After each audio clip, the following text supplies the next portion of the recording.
మీ ఇంట్లో కార్ని రెంట్కిచ్చి డబ్బు సంపాదించాలనుకుంటున్నారా? అయితే వెంటనే ఈ నెంబర్కి కాల్ చేయండి.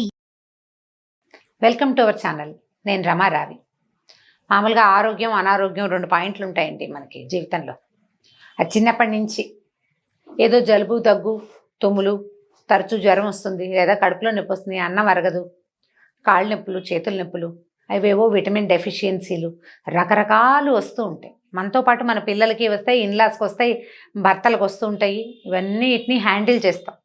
జలుబులు అంటే ఏవో కషాయాలు అవి ఇవి ఇస్తాం. పెద్దవాళ్ళు ఉంటే ఆ పసుపు అరగదీసి వెయ్యి, లేదా కరక్కాయ అరగదీసి వెయ్యి అలాంటివి చెప్తారు. ఇవి బాగానే ఉంటాయి. లేదా ఏ డాక్టర్ దగ్గరకో వెళ్తాం, పీడియాట్రిషియన్స్ని ఉద్ధరిస్తాం, వారం వారం తీసుకెళ్ళిపోతాం. నెల నెల జలుబులు జ్వరాలు వస్తాయి పిల్లలకి. సీజన్ మారినప్పుడల్లా రకరకాలు వస్తాయి. వాటికి కూడా ఏదో ఒకటి చేస్తూనే ఉంటాం. అయితే శారీరకమైన అనారోగ్యాలు ఇవి చిన్నవి కదా మనం మాట్లాడుకునేవి. ఇవి కాకుండా కింద పడిపోవటము, పళ్ళు విరిగిపోవటము, పెదవులలో పళ్ళు ఇరుక్కుపోవటము, చేతులు విరిగిపోవటము, కాళ్ళు విరిగిపోవటము, మొహం ఎక్కడో పగలటము, గడ్డం పగిలిపోవటము, పిల్లలకి మా నుదురు మీద ఐబ్రోస్ పైన ఇక్కడ తగులుతుంటాయి, గోడలు తగిలి కుట్లేయటము, ఇవన్నీ కూడా పడుతూనే ఉంటామండి చిన్నప్పటి నుంచి కూడా. మనము పడతాము, మన పిల్లలతోటి పడుతూ ఉంటాం. మనతో పడలేక మన అమ్మలు, మన పిల్లలతో పడలేక మనము బాధపడుతూ ఉంటాం. ఇవన్నీ హ్యాండిల్ చేసేయచ్చు. కాలు విరిగితే 6 నెలలు పడుకుంటాం, లేదా పడుకోబెట్టి ఎవరికో పిల్లడికో భర్తకో ఇంట్లో ఉన్న ఇంకొకళ్ళకో సేవలు చేస్తూ ఉంటాం. ఓ మనిషిని పెట్టుకుంటే సరిపోతుంది. కాకపోతే ఇది ఒంటికి వచ్చినప్పుడు ఏదో ఒక రకంగా కుదురుతుంది. జనబాహుళ్యానికి కనపడుతుంది. మనకి కాళ్ళకో చేతికో ఏదో వస్తే ఓ చేతి మీద మచ్చ ఉంటే ఏమిటండి మీ చేతి మీద మచ్చ ఉంది, దీనికి ఫలానా డాక్టర్ ఉన్నాడని చెప్పేందుకు కూడా జనం కనపడతారు. ఈ పై వాటికి బాగానే ఉంటుంది. లోపల వచ్చే జబ్బులకి ఏం చేయాలి?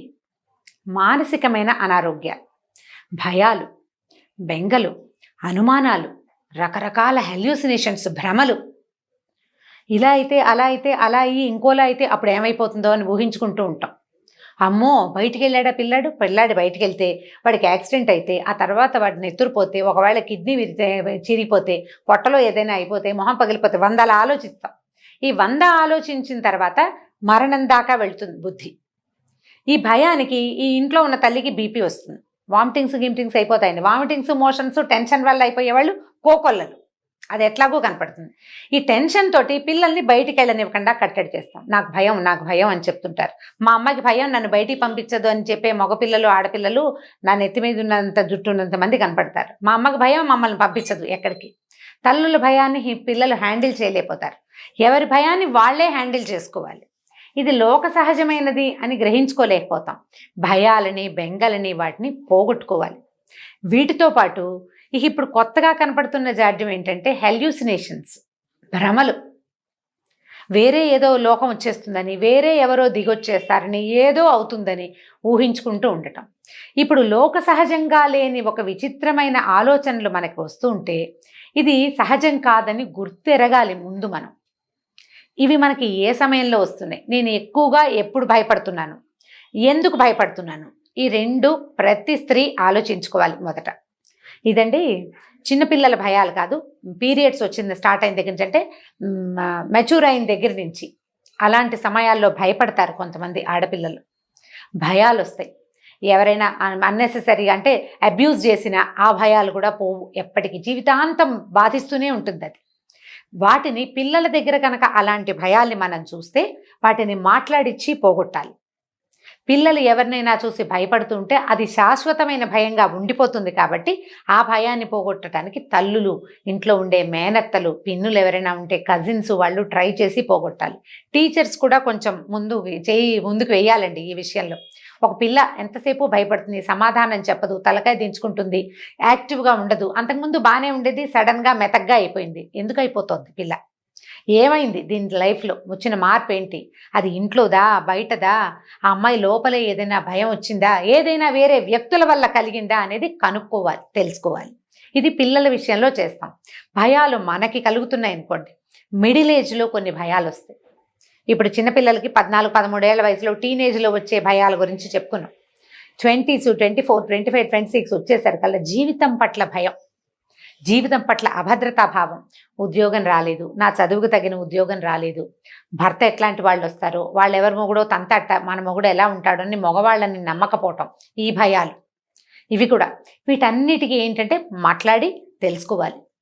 ఇప్పుడు మనకి భయం ఉందనుకోండి, ఈ మామూలుగా అంటే మన భయాల్ని కొట్టిపారేసే వాళ్ళు కాక కొంచెం తర్కంతో ఆలోచించి సమాధానం చెప్పగలిగే వ్యక్తుల్ని ఎన్నుకోవాలి. మన చుట్టుపక్కల ఉన్న సమాజంలోనే గ్యారంటీగా ఉంటారండి. మన అమ్మకి తెలీదు, మన నాయనమ్మకి తెలిసి ఉండొచ్చు, మన మేనత్తకో మన పక్కింటి ఆంటీకో ఖచ్చితంగా తెలుస్తుంది. మనం వ్యక్తుల్ని చూస్తూ ఉంటాం కదా, వీళ్ళు మనకంటే తెలివైన వాళ్ళు, వీళ్ళు మాట్లాడితే మనకి భరోసాగా ఉంటుంది అని అనిపించిన వాళ్ళతోటి భయాన్ని వ్యక్తపరచండి.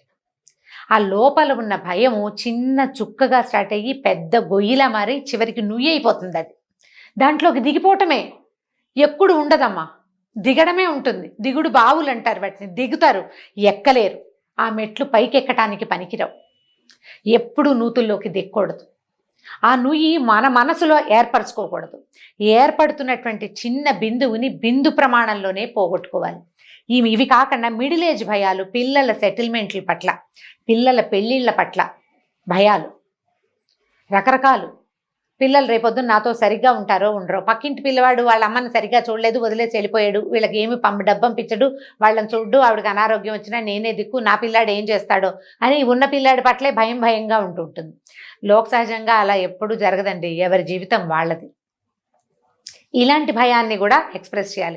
ఇంకొకళ్ళు ఉంటారు, బాబోయ్ మగపిల్లలతో చాలా కష్టం, నీకు ఇద్దరు మగపిల్లలే జాగ్రత్త అని చెప్తుంటాం. ఆడపిల్లలతో చాలా కష్టం, ఇద్దరు ఆడపిల్లలు ఉన్నారు, పిల్లల్ని జాగ్రత్త అని చెప్పేవాళ్ళు.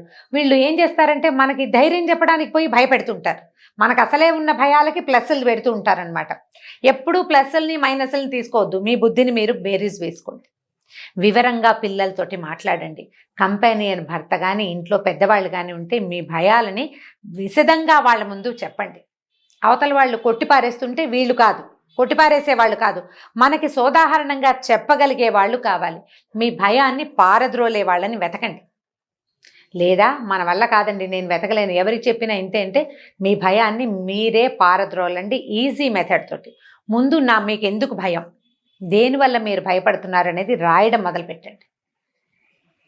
రాసేసరికి సగం బరువు తీరిపోతుందండి.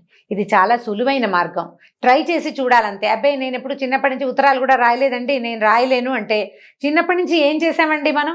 చిన్నప్పుడే మనకు తెలుసా 50 ఏళ్ళు వస్తాయని? ఇప్పుడు రాలా, ఆటోమేటిక్గా వచ్చింది కదా, అట్లాగే వస్తుంది. ట్రై చేసేయండి, దీని భయాన్ని పోగొట్టుకోండి. తర్వాత ఈ మిడిల్ ఏజ్తో పాటు మెనోపాజ్ వచ్చేసరికల్లా కొత్త భయాలు వస్తాయండి. దీంతోపాటు డెలివరీ అయినప్పుడు కూడా కొన్ని భయాలు వస్తాయి. కొంతమందికి పిల్లల్ని ఎత్తుకుంటే పడేస్తామని భయంగా ఉంటుంది, మేడం ఎట్లెక్కుతుంటే పడిపోతామనిపిస్తుంది, ఎక్కడైనా బాల్కనీస్లోకి వెళ్తే నేను పిల్లాడు ఇద్దరం పడిపోతామనిపించేస్తుంది. డెలివరీలప్పుడు ఒక అదటుకి గురైనప్పుడు వస్తాయి. ఇలాంటి భయాలుంటే డాక్టర్స్ దగ్గర కానీ, సైకాలజిస్టుల దగ్గర కానీ, థెరపిస్టుల దగ్గర కానీ, లేదా అత్తయ్యల దగ్గర కానీ ఎక్స్ప్రెస్ చేసి భయాన్ని పోగొట్టుకోండి. మానసికమైన ఆరోగ్యం చాలా ముఖ్యమైనది జీవితానికి. శారీరక అనారోగ్యానికి డాక్టర్లు దొరుకుతారు. మానసిక అనారోగ్యం ముందు అసలు అది మనకి జబ్బు, మనం ప్రాబ్లంలో ఉన్నామని తెలుసుకోవాలి. మనం అది తెలియజేయండి ఎవరికైనా. మీకు ఇలాంటి సమస్యలు ఉంటే వాటిని డాక్టర్ దగ్గరికి వెళ్ళి, ఒక సైకియాట్రిస్ట్ దగ్గరికి, సైకాలజిస్ట్ దగ్గరికి వెళ్ళటం ఏమీ తప్పు కాదమ్మా. అదేదో పిచ్చివాళ్లే వెళ్తారు లాంటి భ్రమల్లో ఉండకండి. అది చాలా వెనకబడిన ఆలోచన. మనకి లోపల ఒక సమస్య ఉంటే, ఒక ముళ్ళు మనసులో ఉంటే దాన్ని మొత్తం ముళ్ళుని తీలేకపోతే ముక్కలు చేసైనా బయటికి తీసేయాలి. ముళ్ళుని కనుక బయటికి తీసామా మనసు ప్రశాంతంగా ఉంటుంది, జీవితం హాయిగా వెళ్తుంది. మీతో పాటు మిగిలిన వాళ్ళ జీవితం కూడా, మన కుటుంబ సభ్యులందరూ హాయిగా ఉండద్దా మనతోటి? మనం ఒకళ్ళం హాయిగా ఉండాలి, ఒకటి వాళ్ళు కూడా హాయిగా ఉండాలి కదా, వాళ్ళు మనని భరించాల్సి వస్తారు మన భయాలతో పాటు. కాబట్టి ఇలా ఆలోచించండి.